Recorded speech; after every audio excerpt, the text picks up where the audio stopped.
Сәлеметсіздер ме, құрметті оқырмандарым? Қазақша арнама қош келдіңіздер. Аудио-видеоны соңына дейін тыңдап, арнама қолдау білдіріп, қоңыраушаны басуды ұмытпаңыздар. Сіздермен бірге Мадина Болатқызы. Әсерлі әңгімелерді тыңдай отырыңыздар. Жақсы әйел. Бұл қауым көшіп қонып жүріп, өмір сүруді әдетке айналдырған еді. Араларында өте қартаң анасы бар, бір жігіт болды. Анасы жасының үлкендігі себебінен ара-тұра алжып, есін жоғалтып, перзентіне қатты жабысып алатын да, одан айырылғысы келмейтін. Оның бұл қылықтары ұлын шаршатып, жүйкесін тоздырып, қауымы арасында тап бір осы себеппен абыройы төгіліп жүргендей сезіндірді. Күндердің бір күнінде олар тағы да әдетіне орай басқа жайлауға көшпекші болды. Ол әйеліне: қатын, ертең көшетініміз мәлім. Анамды білесің, ауру. Оны сыртта қалдыр. Біреу көріп қалса, рахымы келіп алып кетер. Жасы да кексейіп қалды. Жол жүруге де жарамайды. Әбден безі етті мені. Оған біраз жейтін тамақ пен ішетін су қалдыр. Біреу көрсе, өзімен алып кетер. Яки ажалы жетсе, өлер деді. Әйелі: дегеніңіз болсын қожайын, алаң болмаңыз. Айтқаныңызды артығымен орындаймын деп жауап берді. Ертеңгі күнде келді. Барлығы дүние мүлкін жинады. Әйел де, күйеуі де айтқандай қайын енесіне талғажау ететін азық пен ішуге суын қалдырды. Сонымен көшпелі қауым керуенмен жаңа жайлауға қарай бет алып кете барды. Олар күннің жарымында тынығу үшін тоқтады.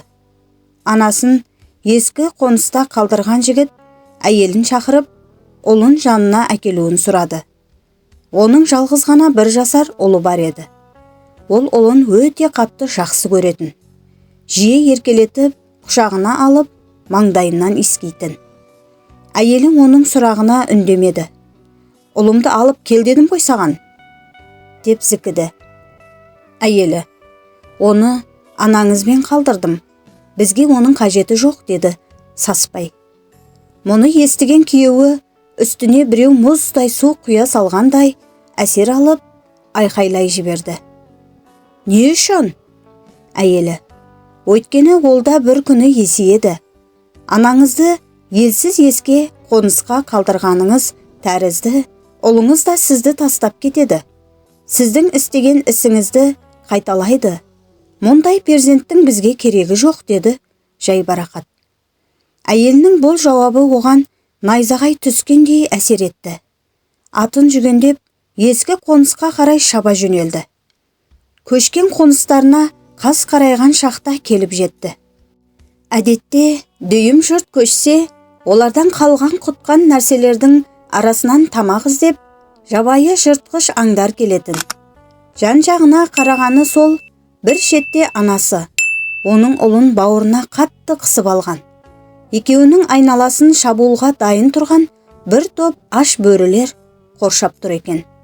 Қарт ана: жоғалыңдар, бұл менің ұлымның жалғызы, тиіспеңдер, көздеріңді құртыңдар, деп оларға тас лақтырып отырғанды.